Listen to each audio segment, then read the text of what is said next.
Today I'm going to show you how you can grow wheelbarrow loads full of carrots in just a 15 by 40 space in your garden.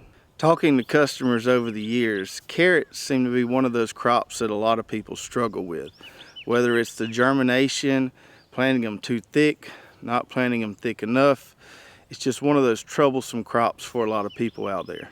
So today I want to show you our technique for planting carrots, and we've been using this technique for about 3 years now, and it works really well for us. Now this is by no means the only way you can plant carrots. There's several different ways. I've seen people do it successfully, but this is the way that's been working for us in the fall and in the spring for the last 3 years.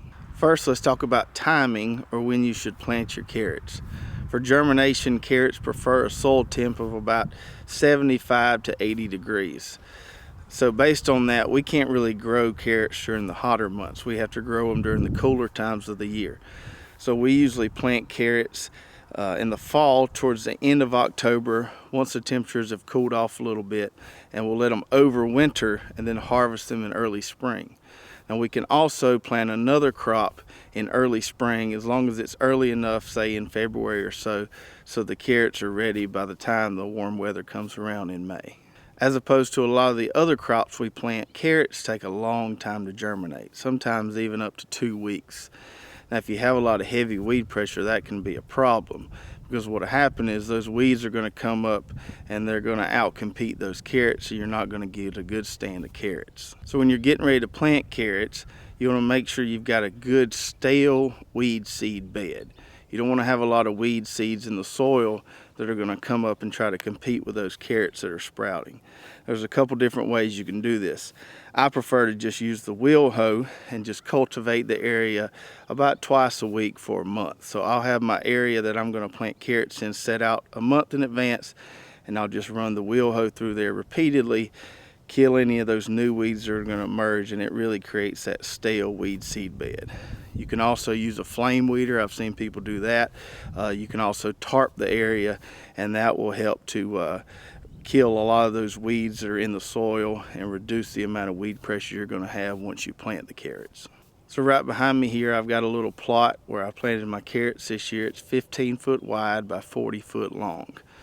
As with a lot of other things we plant, we like to plant those carrots on double rows, and then I like to put those double rows 3 feet apart. So the first thing I did was take some stakes. I marked off where my rows are going to be, and then put a stake at the end of each row so I can drive to that with my wheel hoe and make sure I get a nice straight row.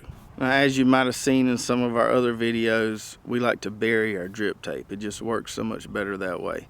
So the first step with that is to take the double wheel hoe with the plow set in the furrowing position and make a furrow where our rows are going to be. In most cases, I usually like to put a little compost down in that furrow as well before I add the drip tape, but I was out of compost this time, so I'll just have to inject some fertilizer through that drip tape once those carrots come up. Then I took my drip tape layer, ran along those furrows there, laid the drip tape in the furrow, covered that up, and that buried drip tape is going to be really nice for us with these carrots because it allows us to keep that bed wet while those carrots are waiting to germinate or sprout up out of the soil. Now another nice thing about that drip tape layer attachment is that as you're running along the rows there, laying the tape and covering it, those plow attachments that are covering the tape create 2 little perfect planting furrows on each side of that tape, which is just great for planting double rows. So we can get 2 rows of crop per 1 row of tape. Now let's talk about the varieties we like to plant and how we actually plant those seeds. Now I like to plant orange carrots, yellow carrots, and purple carrots. Now you can find these kind of rainbow blend mixes out there, but from my experiences you end up getting a lot more oranges and not enough of the colorful ones that you may want. So I found it's better to just plant individual rows of each color as opposed to planting those blends. And there's a lot of varieties of orange carrots out there. The one I'm planting this year is called Bolero. I planted one called Miami in the past. They're pretty similar, and I expect the same results from the Bolero variety as I've gotten from that Miami variety over the years. The yellow variety I planted is called Yellowstone. You can find this by a ton of different names, but standard yellow carrot. And then the purple one I'm planting is called Purple Haze. It also, you'll see, depending on what seed company you get it from, will be different names, but it's a purple flesh carrot that does really well. As far as planting carrots go, if you want to plant carrots with a mechanical or a walk-behind seeder, you have to use pelleted seed. A pelleted seed is basically when they take the carrot seed and they coat it with clay to make it round so it feeds through the seeder properly. Now, I've had good success with a pelleted seed in the past, but over the last couple of years I've just been using raw carrot seed and planting by hand. I like to plant my carrots in a band instead of a single linear row, and I can do that with planting them by hand with the raw seed. Also, sometimes that pelleted seed doesn't give me the best germination, so I've been doing the raw seed the last couple of years, planting by hand. It takes a little longer, but it's really not that significant when you're just doing 5 rows like this. So what I like to do is take me a little Tupperware container, and I like to dump all my seeds for each variety into that little container, and that lets me access or be able to grab the seeds a little easier. Then I just grab a pinch of seeds and I just scatter them along that row there. I like to plant mine pretty thick and I don't thin them. I'm not looking for all uniform sized carrots. We like some small ones for some applications, some of the bigger ones for other applications. So we just kind of scatter them liberally along that little mini furrow down beside that drip tape. And once I've got those seeds down, all I need to do is cover them up and pack down that area a little bit. So I take my garden rake and I just put a light covering of soil on top of those seeds. You definitely don't want to plant them too deep. So just a light covering, go down both sides of that double row there, and then I'll turn my garden rake over and walk down that row and kind of tamp it down so I make sure I get good seed to soil contact with my carrot seed. And then finally, the last thing we need to do is water these carrots in. Now the drip tape makes it really easy because I can just put that water where I need it. I'm not putting water in those middles between the rows, and I'm not getting weeds there because of that.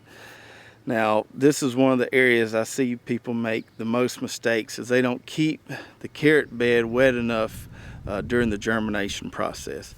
So what I'll do is I'll turn this drip tape on and I'll let it run all night, up to 12 hours sometimes, until that entire bed I can see is soaked and saturated.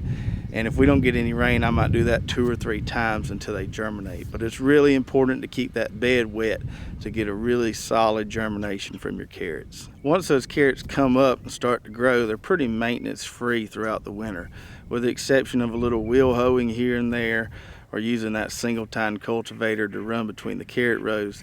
They don't really take a lot of effort after that. The hardest part is actually getting them to germinate and getting a good stand of carrots to start with.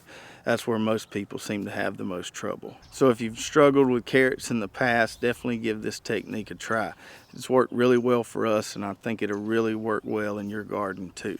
If you have any more questions about planting carrots or growing carrots, put those in the comments and we'll be glad to try to answer them for you.